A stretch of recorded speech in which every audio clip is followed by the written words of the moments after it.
Anyway. So as I say, that one of the interesting things you were talking about the last time was when the baby died. Yeah. When she had to walk down. They had to walk down a hill and another few miles just to get a doctor to come back. Oh, my grandmother's Yeah, baby. and by the Yeah, time they got the doctor back, the baby was dead. They walked. Yeah. There was a mile down the mountain to the road, which was a dirt road. It wasn't even a paved road. And then 2 miles from the bottom of the mountain to the nearest town. And they didn't have a horse or a car. No, when my grandmother's. I'm trying to think of how to say. Because this was of course before any of us was born, and my grandmother's first child. They may have rode. I doubt if they would have rode down the mountain, but then again, my uncle Phil, my grandmother's brother, lived there, so there was a horse. I only know what I remember from my grandmother talking about it, so I don't know all the... So you were born in Philadelphia? Yeah, I was born there, and so was my mother. And so when was it you went down to stay with your grandmother? 1930. My mother died in 1930.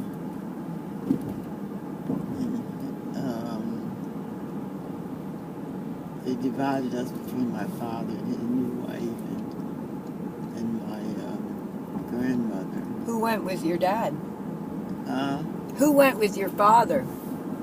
Just the three older of us, Janice, Earlene, and me. And my grandmother loved babies. And when my mother died and left this infant, she asked my father, after he got married again, she asked him if she could keep the 2 youngest children. There was a 2-year gap between Earlene and John. That was the widest gap between children my mother had. And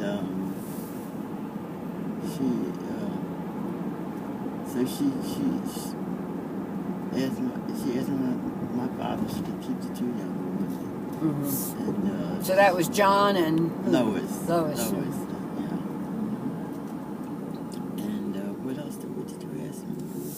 No, that was Yeah. Oh, when did you go down south? Yeah, I went. Yeah, in 1930. We were there in 1930. So you went to stay with your father and his new wife, and then he sent you down? No, we went to stay with my father and his new wife. They didn't like it. My grandmother, aunt, and uncle did not like the idea that he got married that soon after my mother died.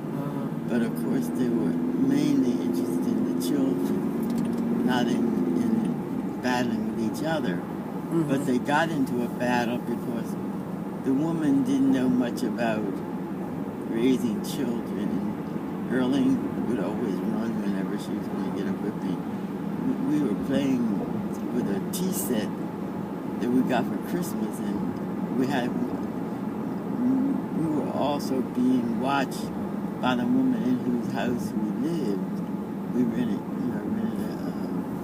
couple of rooms, and we were playing this tea set, and Earlene used it as a what do you call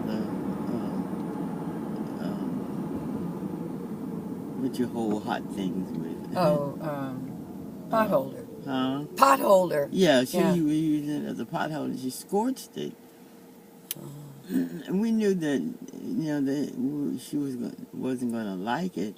And when she came home from work, my stepmother came home from work, and so we were all asleep. She woke us up to ask what happened to her.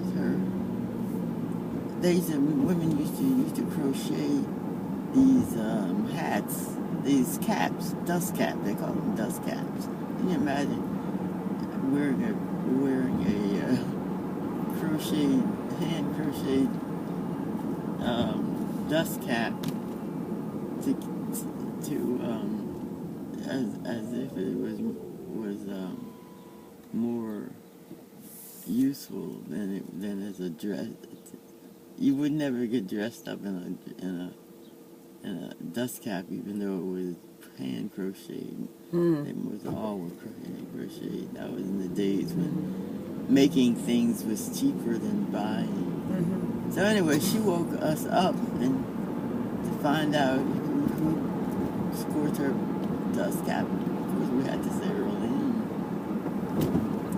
And when she got the strap or whatever she was in it to whip her, Earlene would run. And that was something that would make your punishment twice as bad if you ran away. And she tied her to a chair with a belt and whipped her. And the woman whose house we renting rooms in told me they were all family members that are all acquainted with each other. She told my grandmother that everybody didn't have telephones then. And sometimes people would wait until Sunday, because you always saw somebody on Sunday that you could either tell what you wanted to or tell them to tell somebody else what you wanted to. Anyway, my grandmother found out that my stepmother had whipped Earlene, tied her to a chair. And the woman told my grandmother, and I don't think Uncle Ray was with us that Sunday. I don't recall his presence. But they had a confrontation. They came by the house that we were living in and had this confrontation. And my Aunt Emma, my mother was supposed to have had a bad temper, but from what they told us about that particular confrontation, I don't think my mother would have been any more angry, because we were all there, just this big hullabaloo. And my aunt had a boyfriend who had given her a fur coat, and when this woman said something that she didn't like, she thought that she could just tell the woman off and that'd be it. The women argued back with her. They used to talk about how at one point this Aunt Emma took her coat off and threw it on the bed and went after the woman. So they had to restrain her. So they went to court and got custody. The first time I ever heard of municipal court, they pronounced there was always. Did your father have any objection to letting you go to stay with your grandmother? I don't think he had any objection, but I think like a lot of men who are widowed, there's always women who are looking for husbands, and they'll take somebody's children. They'll get married just to have security themselves. They'd rather stay home and take care of stepchildren than to be out working. The only kind of work that women was able to get, So my father tried to. He was not a passive personality, but he tried. He did not to get into it. Women are screaming at each other. So finally, as a result of that, they didn't want him to have any of us. They wanted to take all the rest of us. And I just vaguely, not vaguely, I remember not only that incident, but any discussion about it later. My grandmother and the others pronounce it municipal code. So, and So you were about 10 then? Or? no, I was 7. 7? Oh, that's Yeah, right, 7. And I may have been under 7 because my mother's children were all under 7 when she died. Oh boy. Janice wasn't quite. And what was it she died from?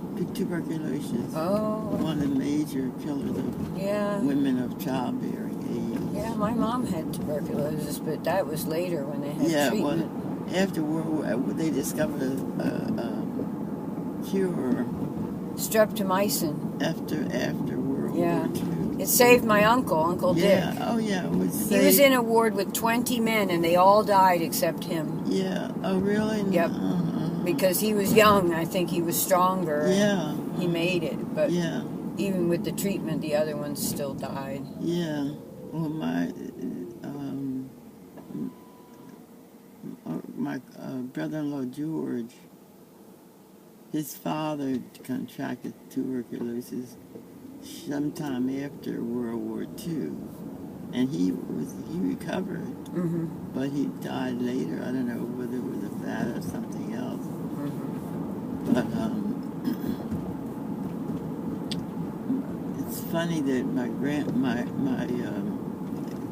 was complimented all the time about what a good job she was doing raising Edith's children, and well, she had a little experience. Yeah, she sure did. And when the Second Baptist Church on Germantown Avenue, we call McBurn Street. That was a family church. In those days, most families of varied ethnic groups belonged to the